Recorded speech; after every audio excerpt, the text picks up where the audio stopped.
In this video, I'm going to tie for you my net spinning caddis or NS Caddis from my book. The version I'm tying for you is a fairly dark olive and a fairly dark gray to black thorax and head. And the reason why I'm tying this fly in these colors is because most of the nymphs in my area have this color combination. You may find that where you are, you might have to slightly lighter in color. Depending where you are, obviously.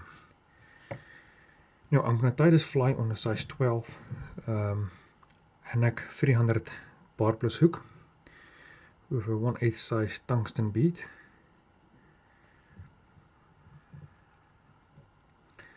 I am going to use 8/0 olive thread. I am also going to put on a bit of lead wire. I prefer to put my lead wire after I put a layer of thread. I just find that if I don't do this, the lead wire sometimes will twist on the fly. But if you put a layer of thread down, it does not rotate on the hook. For my lead wire, I'm going to use 0.01 lead wire. And I'm just going to use maybe the front half of the hook. I'm going to fill up with some lead wire. This is a very thin one. I don't like to use the thicker lead wires. If you do use the thicker ones, it makes the fly quite bulky, and you want to avoid using too bulky a fly or tying too bulky a fly. But you still want to have enough lead that you can get the fly down to where you want to fish it. Now I fished this nymph, or larvae I guess, in riffles and faster flowing runs.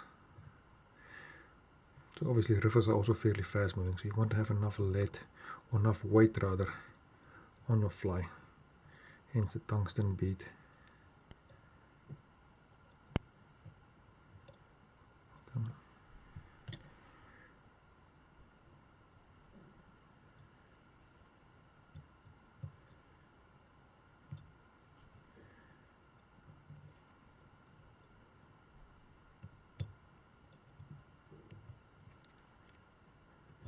Should be good. For my ribbing, I am going to use a size small chartreuse wire.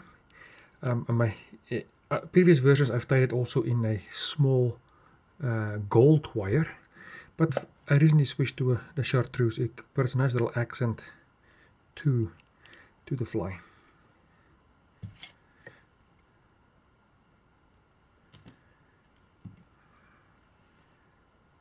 Tie that in. Couple wraps to the front, even some wraps into the lead wire to help secure it.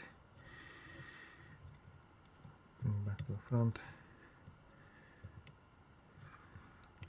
Then for the shell, or not the shell, but the dorsal side of the fly, I'm going to use 1/8 size tan scutback.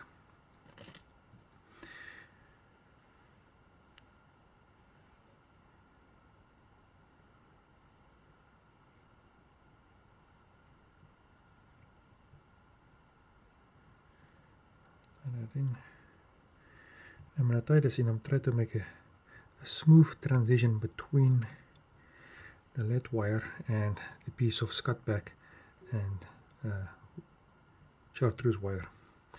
I'll bring it back to the back of the fly.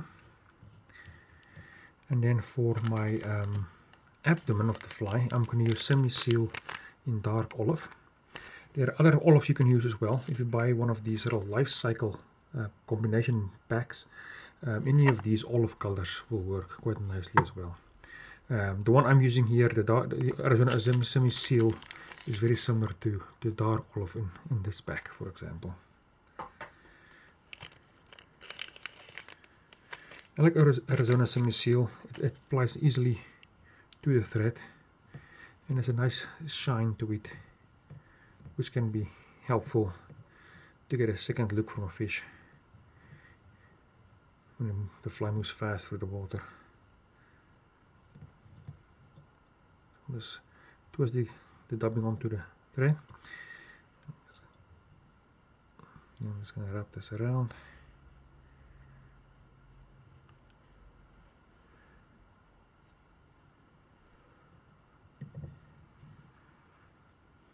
Working my way towards the front. Yeah, that should be good. Then I'll take the scut back, pull it over the abdomen, tie it in.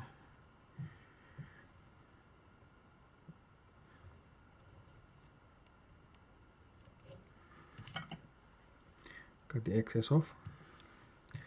Then I'm going to use a bit of UV. Okay, before I use UV resin, I'm just going to wrap my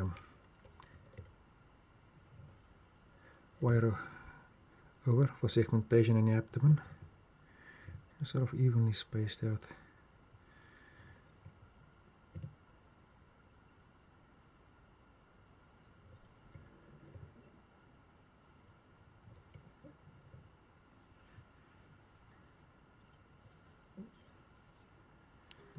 Tie it in. Use some old scissors to cut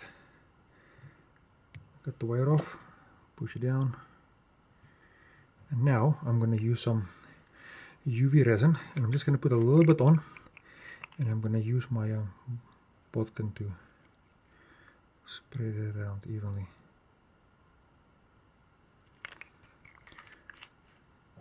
I use the UV resin for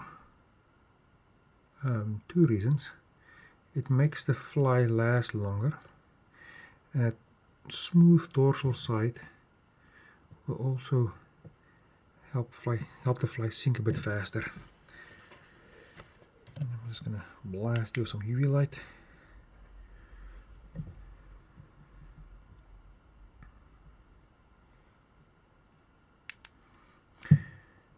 And then for the last step, I'm gonna use some black dubbing. In this case, I have some old Kaufman black dubbing for stoneflies. You don't need to have this specifically. Any other black dubbing, like for example, if you look at this life cycle pack here, it's got some black here. It's very similar to dubbing I'm going to use.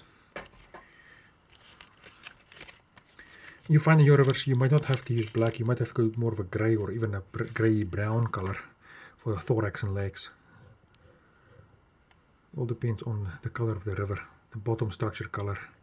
That heavily influences the color of the bugs. You know, this will lower on just a little bit. Wrap that around. And then hook finish.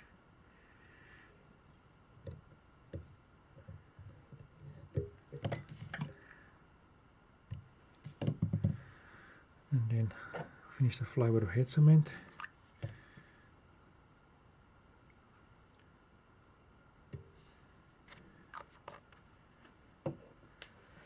And I'll just give the fly a final inspection here. See if I need to give it a bit of a haircut. And then I'll also use one of these dubbing brushes and just pull on the thorax a little bit down, like that, to form some legs. And if it's a bit long, just give it a cut equal to the point of the hook. And there you are, my net spinning caddis, or NS Caddis. And I did not mention earlier, but it's I use it to imitate Hydropsyche larvae, which is a very common caddis larvae in the rivers of BC.